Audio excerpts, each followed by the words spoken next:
ایک اور بات اس کو دوبارہ دیکھ لیں.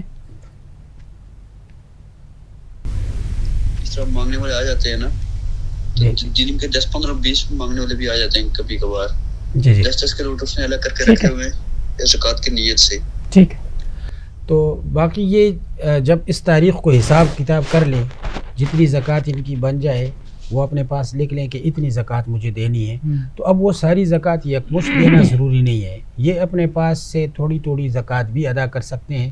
جب بھی ادا کریں لکھتے جائیں, اور سال کے دوران کوشش کریں کہ جتنی زکوٰۃ ہو وہ ساری ادا ہو جائے. تو جو 10 روپے کی انہوں نے بات لکھی ہے کہ سائلین آتے ہیں, تو عام طور پر وہ بھی مستحق زکوٰۃ ہی ہوتے ہیں. تو اگر یہ ان کو رقم دیتے جاتے ہیں اور اس کا حساب بھی لکھتے ہیں تو اس طرح بھی ان کی زکوٰۃ ادا ہو جائے گی. ٹھیک, بہت شکریہ ہم سب.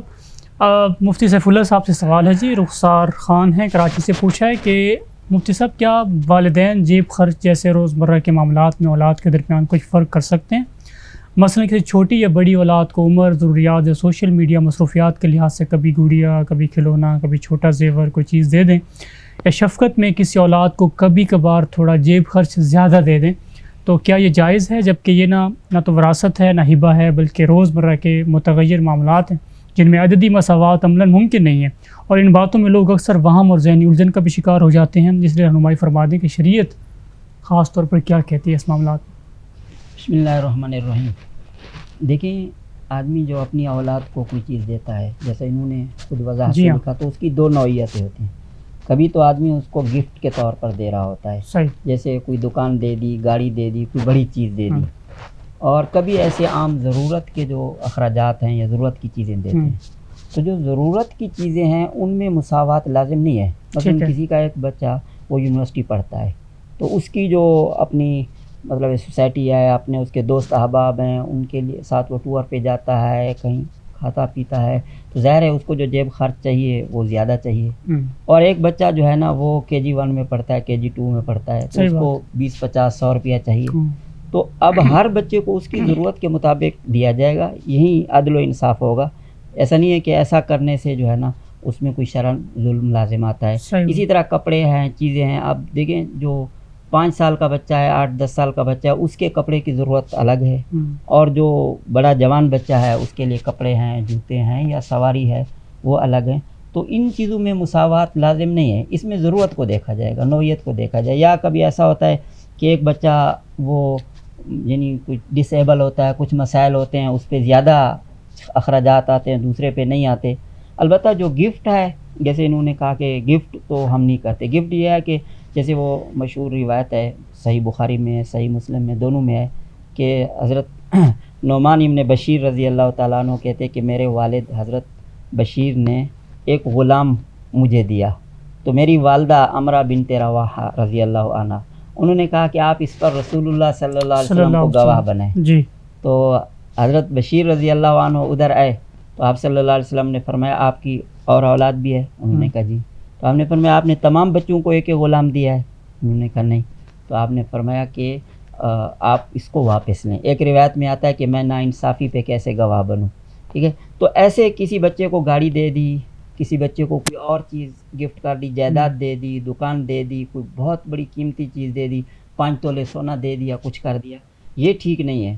ویسے بچی ہے, آپ چھوٹی بچی ہے, اس کو بالیاں دلوانی ہے, تو اس کی بالیاں ظاہر مہنگی ہوں گی. اور بچہ ہے اس کو جو ہے کھلونا یا اس طرح کی چیزیں, گھڑی وغیرہ, وہ کم قیمت ہے. تو اس طرح کی چیزیں جو عام استعمال کی ہیں یا عام اخراجات ہیں, تو اس میں عدل و انصاف کو اور ضروریات کو پیش نظر رکھنا چاہیے. کوئی ایسا اقدام نہیں اٹھانا چاہیے کہ کسی بچے کے دل میں نفرت ہو, ہاں دل آزاری ہو, دیکھیں میرے والدین اس کو تو ترجیح دیتے ہیں اور مجھے اگنور کرتے ہیں. ایسا نہیں کرنا چاہیے. باقی جب اس انداز کی چیزیں ہوتی ہیں تو بچوں کے دل میں نفرت نہیں آتی. سب کو پتہ ہے کہ یہ جو بڑا بچہ ہے اس کی ضروریات زیادہ ہیں, جو چھوٹا بچہ ہے اس کی ضروریات کم ہیں, تو اس میں دل میں نفرت بھی نہیں آتی, مسائل نہیں ہوتے, اور بلا ضرورت جو ترجیح ہے ظاہر ہے کہ وہ تو نفرت کا باعث بنتی ہے اور شرعاً منع بھی ہے. ٹھیک, بہت شکریہ.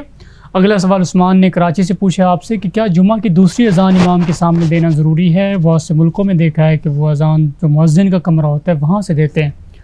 بس اوقات لوگ ممبر کے سامنے لمبی سنتیں پڑھ رہے ہوتے ہیں, ایسے میں بیچ میں اذان شروع ہو جاتی ہے تو انتظار کرنا پڑتا ہے, کیا رہنمائی؟ دیکھیں جہاں تک اذان کا خطیب کے سامنے, ممبر کے سامنے دینے کی بات ہے, تو جہاں تک میری معلومات ہے مالکی مذہب کے علاوہ دیگر مسالک میں یہی ہے کہ یہی مستحب اور سنت ہے کہ امام کے سامنے ممبر کے سامنے دی جائے. ٹھیک ہے. البتہ مالکیہ کا اس میں اختلاف ہے. تو اگر جو حنفی مسلک کے سے تعلق رکھنے والے لوگ ہیں یا اس طرح کے مالکیہ کے علاوہ دیگر ہیں جی تو ان کے اعتبار سے یہی ہوگا. تو بلا ضرورت حجرے میں یا کسی اور جگہ پر اذان دینا یہ خلاف سنت ہوگا, نامناسب ہوگا. جی جی. البتہ کوئی کسی کے مسلک میں ایسے ہے جیسے مالکی مذہب تو ظاہر ہے کہ ہم ان کو تو پھر اعتراض ان پہ نہیں کر سکتے, وہ تو اپنے مسلک کے مطابق کر ستے ہیں. ٹھیک. مفتی عابد شاہ صاحب سنت نماز جاری رکھ سکتے ہیں. ہاں جہاں تک سنت نماز کا تعلق ہے, دیکھیں اولاً تو کوشش کرنی چاہیے کہ جس نے لمبی سنتیں پڑھنی ہے تو وہ پہلے پڑھ لے اور وہ آ جائے تاکہ دوسروں کے لیے رکاوٹ نہ ہو. لیکن اگر کبھی کبھار ایسا ہو گیا کہ بسا اوقات ایسے لوگ ہوتے ہیں جو بالکل بیٹھ جاتے ہیں اور نماز لمبی کر دی, تو 1 آدھ منٹ تاخیر بھی کی جا سکتی ہے. اور ویسے اگر اس سے ہٹ کر جو ہے نا وہ اذان دے دی جائے تو بھی مسئلہ نہیں. میرے خیال میں سنتوں میں کوئی بہت اتنا مسئلہ نہیں ہوتا, 1 آدھ منٹ عوام کو سمجھایا بھی جا سکتا ہے, سمجھایا بھی جا سکتا ہے تو اس کو. ٹھیک, بہت شکریہ. مفتی عابد شاہ صاحب آپ سے سوال ہے کہ گھاس ہو یا چارہ ہو جو ہم اگاتے ہیں تو اس کا عشر کتنا بنتا ہے؟ جی یہ گھاس یا چارے پر عشر آتا ہے یا نہیں آتا, تو اس میں یہ تفصیل ہے کہ اگر عشر کا اصول یہ ہے کہ عشر مقصودی پیداوار پر آتا ہے. اگر ایک آدمی نے گندم یا کوئی اور ایسی فصل اگائی ہے کہ جس میں ضمناً طبعاً خود بخود کوئی چارہ اگایا ہے, گھاس اگائی ہے جیسے کہ عام طور پہ ہوتا ہے, تو اس گھاس پر تو کوئی عشر نہیں ہے. البتہ اگر کوئی چارے کو باقاعدہ اگاتا ہے, یعنی جانوروں کو چارہ کھلانے کے لیے وہ اگاتا ہو یا بیچنے کے لیے اگاتا ہو, اگر خود وہ اگاتا ہے مقصودی پیداوار کے طور پر, تو پھر اس چارے میں بھی عشر واجب ہے. کیونکہ امام صاحب کا مسلک یہ ہے کہ زمین سے جو پیداوار بھی نکلتی ہے اس کا عشر دینا واجب ہے. اگر وہ ایسی زمین سے نکلتی ہے کہ جس کو بارانی پانی سے یعنی بارش کے پانی سے سیراب کیا جاتا ہے جس پہ کوئی خرچہ نہیں آتا, اور اگر ایسے پانی سے سیراب کرتے ہیں جس پانی پر خرچہ آتا ہو جیسے ٹیوب ویل وغیرہ ہوتا ہے, تو پھر اس میں نصف عشر یعنی 20واں حصہ بطور عشر ادا کرنا ضروری ہوگا. ٹھیک, بہت شکریہ جی. واٹس ایپ نمبر آپ دیکھ رہے ہیں, اس کے اوپر اپنا سوال بھیجنا شروع کیجئے, نام علاقہ ضرور مینشن کریں, انشاءاللہ آپ کا سوال ضرور شامل ہوگا. اگر آپ کو لگتا ہے کہ آپ کا سوال مس ہو گیا ہے تو دوبارہ آپ اگین ہمیں بھیجنا شروع کیجئے, انشاءاللہ ہم اس کو ضرور پوچھیں گے وہ سوال مفتی صاحب سے. مفتی صاحب, جرابوں کے اوپر مسح, اس کو ذرا رد کر دیں دلائل کے ساتھ. رد ہی کرنا ہے, رد ہی بولا ہے. دیکھیں جرابوں پر مسح کرنے کے بارے میں یہ تفصیل ہے کہ حدیث شریف میں جوربین پر مسح کا ذکر ہے, اور ہمارے محدثین نے بھی اس پر باب قائم کیا ہے, باب المسح علی الجوربین. لیکن عربی زبان میں جورب کا اطلاق وہ خفین پر بھی ہوتا ہے, یعنی جو چمڑے کے موزے ہوتے ہیں ان پر بھی ہوتا ہے. تو شرعی مسئلہ یہی ہے کہ جو چمڑے کے موزے ہوں, پورے چمڑے کے ہوں, یا ایسے جرابیں کہ جن کے اوپر چمڑا چڑھا ہوا ہو جس کو مجلدین کہتے ہیں, یا کم از کم نچلا تلوا اس کا چمڑے والا ہو اس کو منعلین کہتے ہیں, یا وہ جرابیں ہوں لیکن وہ اتنی موٹی ہوں کہ ان کے اندر 3 شرطیں پائی جاتی ہوں. ایک تو یہ ہے کہ ان کے اوپر پانی ڈالا جائے تو وہ اندر نہ جائے, ان کو پہن کر چلا جا سکے 3 میل, یا وہ پنڈلی پر خود بخود کھڑی رہ سکتی ہوں اپنے موٹے ہونے کی وجہ سے, اور کسی ربڑ وغیرہ کی وجہ سے نہیں, تنگ ہونے کی وجہ سے نہیں. تو یہ شرائط ہیں. اگر یہ شرائط کسی جراب میں موجود ہیں تو وہ ہمارے نزدیک موزے کے حکم میں ہے اور اس پر بھی مسح کیا جا سکتا ہے. جہاں تک کپڑے کی اونی یا نیلون کی جو جرابیں ہیں ان پر مسح کرنا جائز نہیں ہے. اور یہ جو احادیث ہیں جن میں جوربین کا ذکر ہے تو ہمارے نزدیک اس سے مراد وہی جوربین ہیں جن میں یہ شرائط پائی جاتی ہوں, اور یہ تشریح ہمارے ائمہ نے اپنی طرف سے نہیں کی ہے. ظاہر ہے کہ یہ دین نقل سے آیا ہے, تو صحابہ و تابعین نے جوربین سے یہی مراد لی ہے. چنانچہ حضرت حسن بصری اور سعید بن المسیب کا اثر ہے کہ یجوز المسح علی الخفین اذا کانا سخینین, کہ علی الجوربین اذا کانا سخینین, کہ جوربین پر مسح تب جائز ہے جب کہ وہ سخینین ہو, یعنی موٹے ہوں. تو یہ شرائط صحابہ و تابعین کے آثار سے ثابت ہیں. اور دوسری ایک اصولی بات جو عام طور پہ نہیں سمجھی جاتی ہے اور اس قسم کے دلائل کا مطالبہ کیا جاتا ہے وہ یہ ہے کہ دیکھیں قرآن پاک میں تو وضو کے اندر پاؤں کو دھونے کا حکم ہے, مسح کا تو کوئی ذکر قرآن پاک میں نہیں ہے. اور حدیث شریف سے قرآن پاک پر اضافہ یا قرآن پاک کو منسوخ کرنا یہ تبھی صحیح ہوتا ہے جب کہ کوئی حدیث متواتر موجود ہو. اب جو موضوع پر مسح کا حکم ہے یہ تو اس کی روایات تو تواتر تک پہنچی ہوئی ہیں, لیکن جرابوں سے متعلق جو احادیث ہیں وہ اس کے بارے میں اس میں کوئی اختلاف نہیں ہے کہ وہ متواتر نہیں ہیں. تو اس لیے وہ اخبار احاد ہیں. ان اخبار احاد کا جب یہ محمل بھی متعین کیا جا سکتا ہے جو قرآن کے اور متواتر احادیث کے ساتھ تطبیق منطبق ہوتا ہو تو ہم اس کی تطبیق کرتے ہیں. اور یہ بھی تشریح کا ایک طریقہ ہے. اگر آپ ایک لفظ حدیث شریف میں آتا ہے اور اس کا سطحی اور سرسری معنی مراد لے سکتے ہیں تو ہمیں کیوں یہ حق نہیں ہے کہ ہم احادیث متواترہ کی روشنی میں اس کی ایسی تشریح کریں کہ اخبار احاد اور متواترہ اور قرآن میں کوئی تعارض نہ ہو. زبردست, تو یہ ایک خلاصہ, یہ بڑی زبردست بات آپ نے فرمائی ہے بیان جی, بہت شکریہ. اگلا سوال آپ ہی سے ہے کہ کسی جامع مسجد میں اگر کوئی دوسری جماعت بندہ کروا لے تو ہو جائے گی, حکم کیا ہوگا؟ دیکھیں جامع مسجد ایسی جس کا امام و مؤذن مقرر ہو, اس کے نمازی جو ہے مقرر ہو اور 5 وقتہ جو جماعت کی نماز ہے اس میں ہوتی ہو, تو اس کے اندر دوسری جماعت مکروہ ہے. حضرت امام ابو یوسف رحمہ اللہ کی ایک روایت بلا شبہ کتابوں میں ذکر ہے کہ اگر دوسری جماعت پہلی جماعت کی ہیئت پر نہ ہو تو ایسی صورت میں دوسری جماعت کی گنجائش ہے, مثلا اس سے ہٹ کر پیچھے کی جائے. لیکن حکیم الامہ حضرت تھانوی رحمۃ اللہ علیہ نے فرمایا کہ یہ جو روایت ہے اگر یہ اس پر عام فتویٰ دے دیا جائے تو نہ صرف یہ کہ لوگوں میں دوسری پہلی جماعت کی اہمیت کم ہوگی اور اس میں وہ کوتاہی کریں گے, تو اس لیے اس پر عام فتویٰ نہیں دیا جائے گا. اسی طرح امداد الاحکام میں مولانا ظفر احمد عثمانی صاحب نے بھی فرمایا. البتہ کبھی اس طرح ہوتا ہے کہ راستے کے قریب مسجد ہوتی ہے, وہاں سے عام طور پر مسافر آ جا رہے ہوتے ہیں تو وہ مسجد طریق کے حکم میں ہے.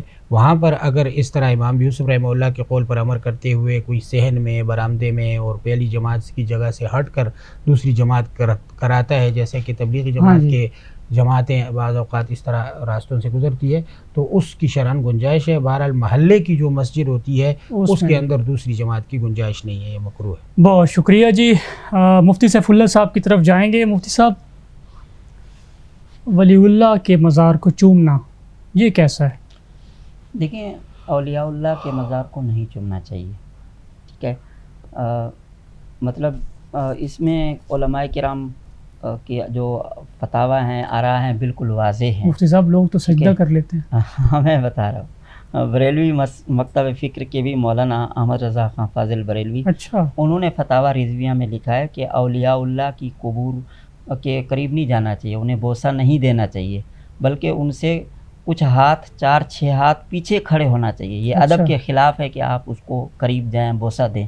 تو انہوں نے اور دیگر ان کے اپنے لوگوں نے مطلب ہے کہ اولیاء اللہ کے قبور کے لیے تو بالتاکید کہا ہے کہ یہ ان کی شان کے موافق نہیں ہے کہ آپ جا کر ان کی قبر کو بوسہ دیں.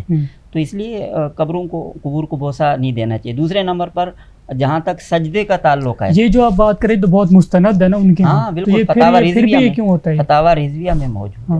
اور اسی طرح دوسرا بھی پیر نصیر الدین صاحب, ان کی ایک کتاب ہے وہ اپنا قبور کی اس کے لیے مطلب آداب پر, تو اس میں انہوں نے پیر مہر علی شاہ رحمہ اللہ کے حوالے سے نقل کیا کہ پیر مہر علی شاہ صاحب بھی یہی کہتے ہیں کہ قبروں کو بوسہ نہیں دینا چاہیے, اولیاء اللہ کی قبور سے فاصلے پر رہنا چاہیے. اور پھر انہوں نے اس کے بعد اسی کتاب میں لکھا, کہہ رہے ہیں کہ میں پیر صاحب سے, پیر مہر علی شاہ رحمہ اللہ سے بھی بڑے آدمی کا حوالہ پیش کرتا ہوں, شاہ عبدالحق محدث دہلوی رحمہ اللہ کا. شاہ عبدالحق محدث دہلوی نے اشیاۃ اللمعات جو ان کی مشکات کی شرح ہے, تو اس میں انہوں نے لکھا ہے کہ اولیاء اللہ کی قبور کو بوسہ نہیں دینا چاہیے, ان کے فاصلے پہ رہنا چاہیے. یعنی جو یہ حضرات تقریباً تینوں حضرات کی عبارت ایک جیسی ہے.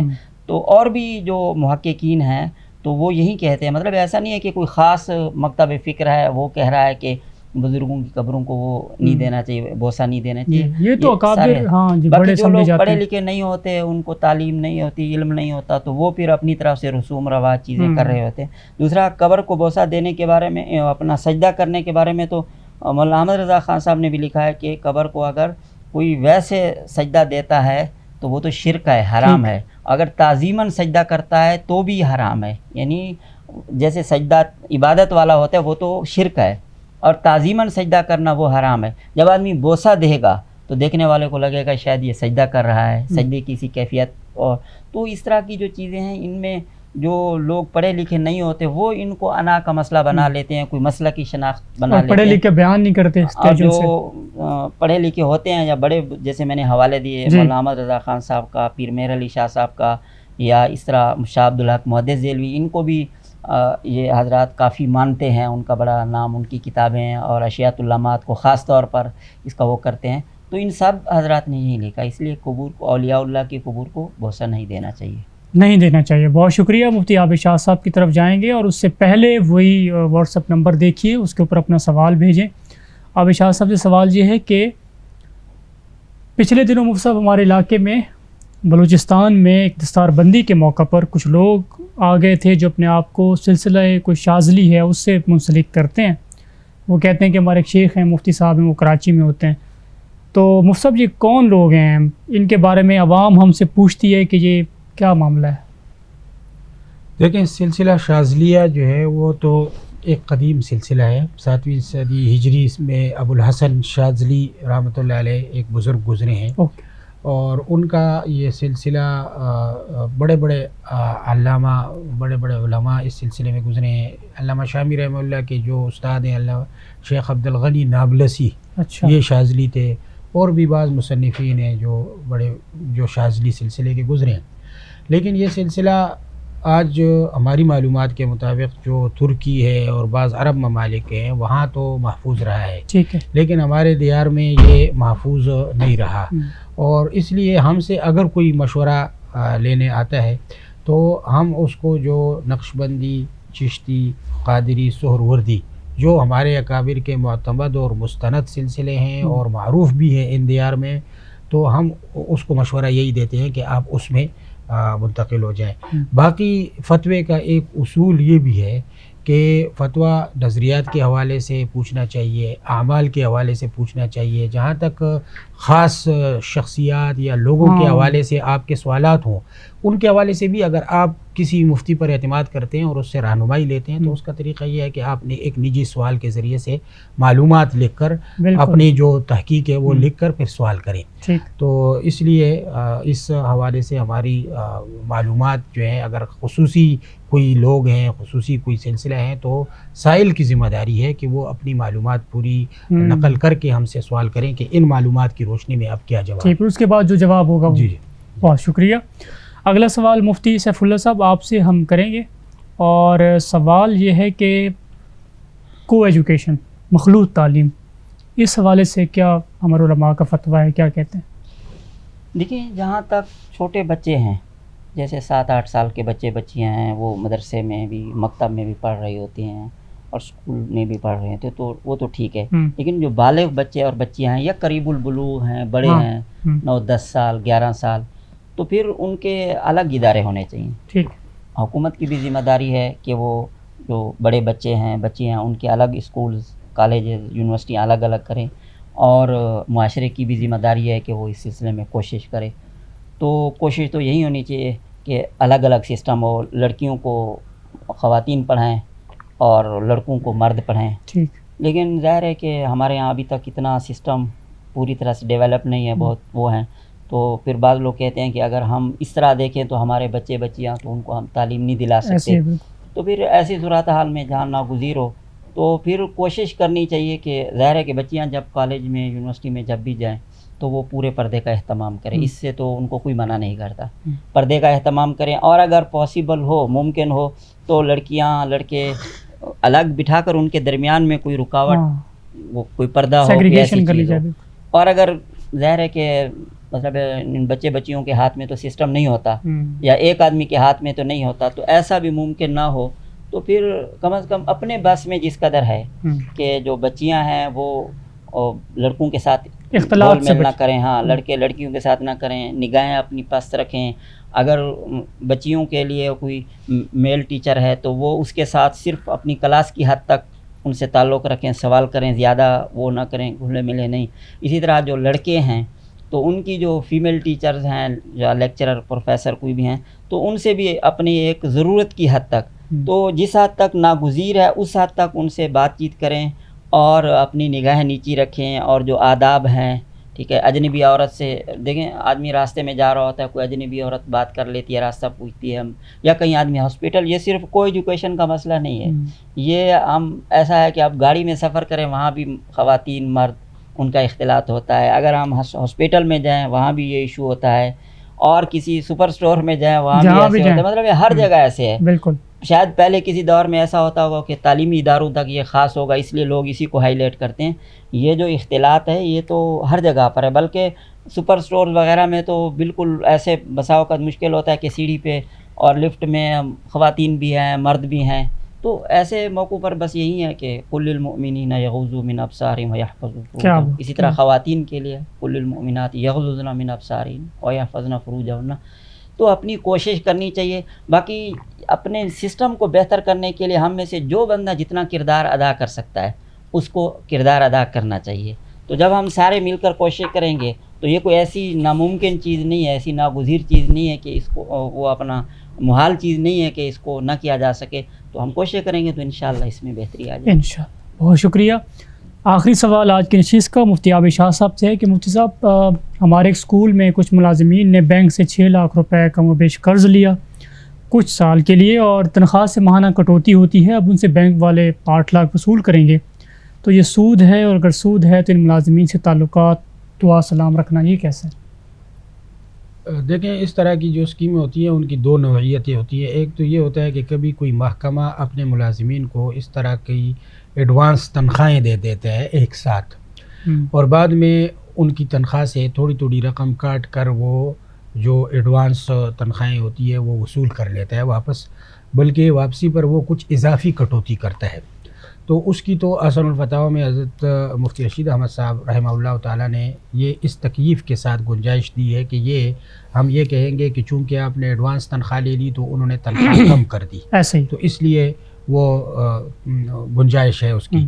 لیکن دوسری صورت اس اسکیم کی یہ ہوتی ہے کہ محکمہ کسی سودی بینک کو درمیان میں لے آتا ہے کہ وہ بجائے اس کے کہ اپنے پاس سے ایڈوانس تنخواہیں اپنے ملازم کو دے, بلکہ وہ کسی بینک سے ایک سودی لون دلوا دیتا ہے اس کو, اور اس لون پر پھر جو تنخواہ سے وہ کٹوتی کر کے وہ لون ادا کیا جاتا ہے, تو اس میں اضافی کٹوتی جو ہے وہ لون پر سود بن جاتی ہے. تو اس لیے وہ پھر اسکیم جائز نہیں ہوتی. بہرحال اگر ان کے اسکول میں کسی نے اس طرح بینک کو واسطہ بنا کے یہ اسکیم وصول کی ہے تو یہ اسکیم وصول کرنا یہ سودی اسکیم ہے, اس کی وجہ سے وہ گناہگار ہیں. لیکن چونکہ وہ سود لے نہیں رہے ہیں, وہ تو سود دے رہے ہیں نا, تو اس لیے ان کے مال میں کوئی حرام آمدن شامل نہیں ہے کہ آپ اس کی دعوت میں شریک نہ ہو سکیں, دعا سلام بھی نہ کریں. تو اس لیے دعا سلام رکھ سکتے ہیں, اس میں شرعاً کوئی حرج نہیں. ٹھیک ہے مفتی صاحب, بہت شکریہ. مفتی سیف اللہ صاحب, مفتی عابد شاہ صاحب, آپ دونوں حضرات کا بڑا شکریہ, قیمتی وقت آپ نے عنایت کیا. ناظرین محترم, ہمارا یہ پروگرام اپنے اختتام کو پہنچا. جو سوالات آپ نے بھیجے تھے الحمدللہ پروگرام کا حصہ بنایا ہے. دوبارہ خدمت میں حاضر ہوں گے کچھ نئے سوالات کے ساتھ, نئے مہمانوں کے ساتھ. اجازت دیجیے, اللہ حافظ.